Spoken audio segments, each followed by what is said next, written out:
Tout ce que nous avons appris sur le cycle naturel de l'eau est archi-faux. Les nuages et les précipitations n'ont jamais eu pour origine la vapeur d'eau issue de l'évapotranspiration. Comme ils n'ont jamais eu besoin de noyaux de condensation pour se rassembler autour de particules de poussière ou autres cristaux, puisque nous savons que les liaisons entre les molécules d'eau se font par attraction intermoléculaire pour former une goutte ou un torrent d'eau. Il nous faut bien mettre dans nos têtes que la vapeur d'eau est carrément décomposée lors de son ascension en hydrogène et en oxygène en tant que corps gazeux simple.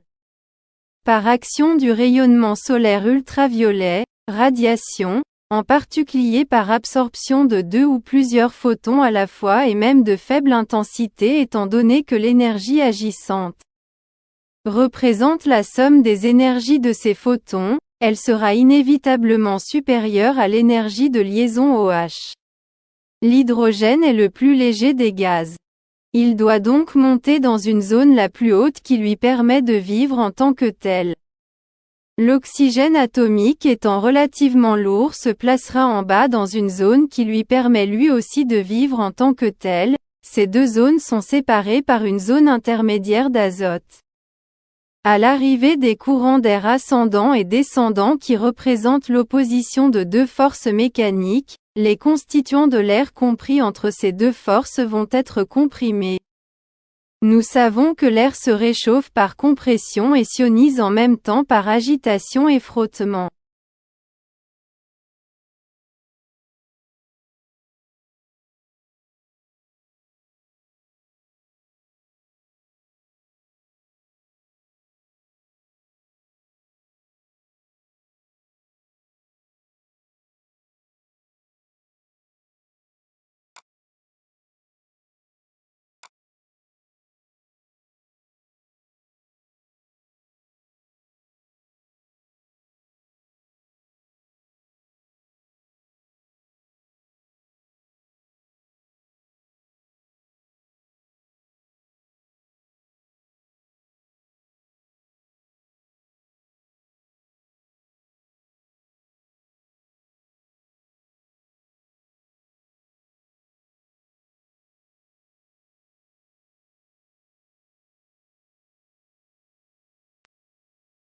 Tout ce que nous avons appris sur le cycle naturel de l'eau est archi-faux.